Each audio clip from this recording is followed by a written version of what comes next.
Hello guys, this is doctor Shobhit Kumar Thapa. और last के कुछ 15 डेज ही बचे हैं आईनेसेट नवंबर के लिए। तो डॉक्टर साहब आगे हम करें तो करें क्या। तो आप ये मिस्टेक्स को आप अवॉइड कर सकते हैं जो मैंने अपने आईनेसेट मई में करी थी।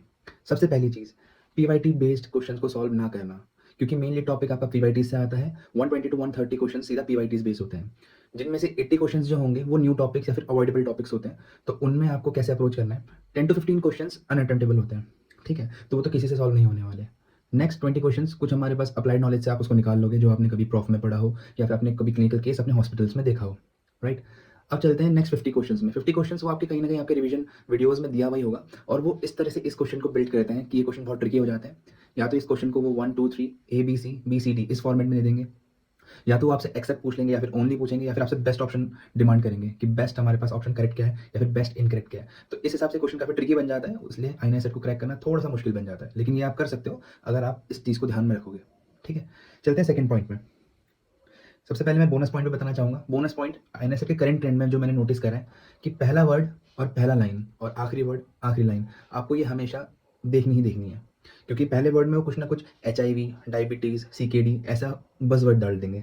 फर्स्ट लाइन में कुछ ना कुछ हिंट होता ही होता है, लास्ट लाइन में कुछ ना कुछ डायग्नोसिस दी होती है, और लास्ट वर्ड में आपको एक्सेप्ट, ओनली या फिर चूज बेस्ट ये सब चीज़ें लिखी हुई होती हैं। तो आपको उसी के अकॉर्डिंग इसको सॉल्व करना है। चलते हैं सेकंड पॉइंट पे, लेस कंपटीशन। इसमें कंपटीशन कम है। 90% नीट पीजी जो जितने भी टॉपर्स हैं वो तो रेस से पहले ही निकल चुके हैं, ठीक है। तो आप अपना बेस्ट शॉट दे सकते हो। डिसेंट सीट लगभग इसमें 1300 डिसेंट सीट है, जिसमें से general category nearly around 650 seats है। तो इतने कोई टफ कंपटीशन नहीं है, आप इसको इजीली क्रैक कर सकते हो। अगर आप इसको क्रैक नहीं भी करना चाहते, आप इसको ट्राई बेसिस पे फिर भी दीजिए, क्योंकि आप इसको ट्राई बेसिस में देंगे तो आप बाकियों से रेस में काफ़ी अहेड हो जाएंगे अगले नीट पीजी पेपर के लिए, ठीक है। और ये आपको नेक्स्ट आईना सेट पेपर जब मई में होगा तो उसके लिए भी काफ़ी हेल्प करेगा। चलते हैं थर्ड पॉइंट में। थर्ड पॉइंट में मैंने जो गलती करी थी, 5 to 10 ईयर्स के आईना सेट PYT नहीं लगाना। मैंने सिर्फ 5 साल के लगा दिए थे, लेकिन क्वेश्चंस काफ़ी 10 साल पहले तक के क्वेश्चंस वगैरह भी रिपीट हुए थे, ठीक है। तो ये चीज़ें आपको जो करनी है PYT बेस, आपको सिर्फ अभी करेंटली RR और जो भी आपने अपने GTs और TND में अनोटेड करे हैं नोट्स, आपको उसके थ्रू ही रिवाइज करने हैं, ठीक है। अगर आपको समझ नहीं आ रही कि PYTs कहाँ है, आपको परेशान होने की कुछ जरूरत नहीं है। लिंक मेरे डिस्क्रिप्शन में है, आप मेरे टेलीग्राम पेज से उसको डाउनलोड कर सकते हैं फ्री ऑफ कॉस्ट, ठीक है। तो आपको इतना हेडेक लेने की जरूरत है ही नहीं, ठीक है। मैंने आपका ये काम आसान कर लिया, आप मस्त होकर पढ़िए। आपके पास PYTs हैं, आप उससे कोरिलेट करते हुए पढ़ लीजिएगा। पॉइंट 4, पॉइंट 4 में चलते हैं। GTs और मॉक टेस्ट आपको अवॉइड करने हैं इस 10 to 15 डेज में। चाहे कुछ भी हो जाए, चाहे भगवान भी नीचे आ जाए, आपको अवॉइड करना है तो करना है। क्यों? क्योंकि लास्ट के 10 डेज में अगर आप GT देते हो, ठीक है, और बाई चांस उसका स्कोर खराब आता है, जो कि मेरे साथ हुआ था, तो आपका कॉन्फिडेंस पूरी तरह से टूट जाएगा, ठीक है। और इस टाइम पे कॉन्फिडेंस टूटना बहुत ही बुरी चीज़ है। करना है तो सिर्फ आपको क्या करना है, कस्टम मॉड्यूल्स लगाने हैं। 50-50 क्वेश्चंस के कस्टम मॉड्यूल लगाएंगे, 50 मॉर्निंग में और 50 नाइट में, ठीक है। इनको आपको रिव्यू नहीं करना, इसको आपको लगाना है, देखना है जो गलत हो गया उसको मेन नोट से पढ़ो और आगे बढ़ो, मूव ऑन हो जाओ उससे, ठीक है। आपको बस इतना ही करना है। चलते हैं फिफ्थ पॉइंट पे। फिफ्थ पॉइंट होता है बी प्रैक्टिकल यार।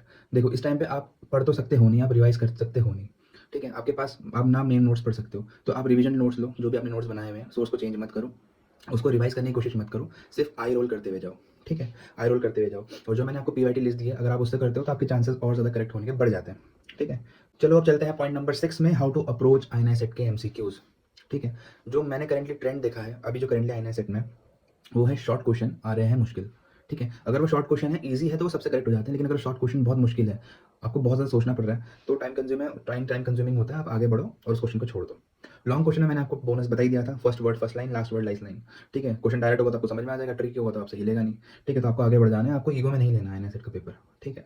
अगर भैया आप 170 से 180 भी करके आ रहे हो, ठीक है, तो आपका सिलेक्शन आराम से हो जाएगा, ठीक है। ये यूट्यूब की चोचलेबाजी में मत आइए कि 190 करो, 195 करो, ठीक है। आपको रैंकर नहीं बनना। आपको अगर रैंकर नहीं बनना, वहाँ पे सोच ईगो में लेके मत जाइए कि मैं रैंकर बनूंगा, मेरे से रैंकर होगा। अगर आपको आ रहा है तो सॉल्व करिए, 190 अगर आपको आ रहे हैं तो सॉल्व करिए, तो आप रैंकर बन जाओगे। लेकिन अगर आप ईगो में लेके जाओगे तो फिर सिलेक्शन खराब होगा मेरी तरफ। चलते हैं अपने 7th पॉइंट पे, 20th नोटबुक के बारे में। अगर आपने बनाई है तो ठीक है, लेकिन अगर नहीं बनाई तो कोई बात नहीं, आप मेरे जो PYTs वो है टेलीग्राम से आप डाउनलोड करके उसमें से पढ़ लो। इसमें जनरली माइलस्टोन, एपगार स्कोर, ठीक है, TNM staging of larynx, cervix, vulva, tongue, breast, CAP classification, Alvarado score जो कि इसी साल आया था, बायोटेक क्लासिफिकेशन जो कि इस साल तो आया नहीं, लेकिन मेरे को लग रहा है कि रिपीट हो सकता है, ठीक है। पिछले 3-4 सालों से बहुत पूछा था इस पे क्वेश्चन।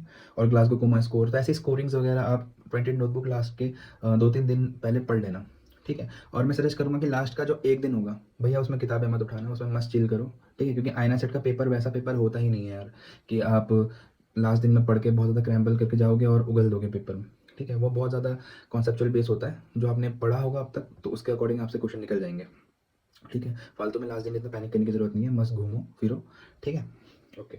और 8th पॉइंट, स्टडी प्लान और रूटीन अगर आपको समझ नहीं आ रहा, आगे नीट 2026 के लिए आप अगर प्लान कर रहे हो, ठीक है? और अभी आपको अपने प्लान्स बनाने में दिक्कत आ रही है, लास्ट 15 डेज़, लास्ट 30 डेज़ का प्लान किस तरह से बनाएँ, तो आप मेरे इंस्टाग्राम चैनल्स पे जुड़ सकते हैं, डॉक्टर शोभित करके।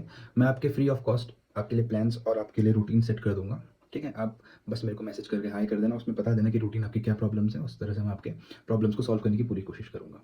सो गाइज़, लास्ट के 1 दिन डिस्कस कर रहे थे, तो कुछ भी फालतू चीज़ नहीं पढ़नी, ठीक है? अपने माइंड को फ्री रखना है, घर वालों के साथ एन्जॉय करना है, फैमिली टाइम एन्जॉय करना है, फ़न करो, ठीक है? बाहर का कुछ मत खाओ, जल्दी सो जाना, क्योंकि आप लेट सोओगे और सेंटर कम से कम 7-8 बजे पहुँचना होता है, तो नींद पूरी नहीं होती, ठीक है? तो जल्दी सो जाना। अपने सारे डॉक्यूमेंट्स, कपड़े वगैरह प्रेस करके, क्लोथ्स वगैरह को, डॉक्यूमेंट्स वगैरह रेडी रखना और कॉन्फिडेंट होके जाना। सबसे बड़ी चीज़ होती है आईना सेट पेपर में कॉन्फिडेंस। अगर आप कॉन्फिडेंट हो, तो आपका ज़रूर से सिलेक्शन बनेगा, ठीक है? तो चलते हैं गाइस, ये वीडियो अब यहीं खत्म होती है। आप जाओ और अपने आईना सेट पेपर के लिए रिवाइज़ करो, पढ़ो और God bless you guys. Thank you.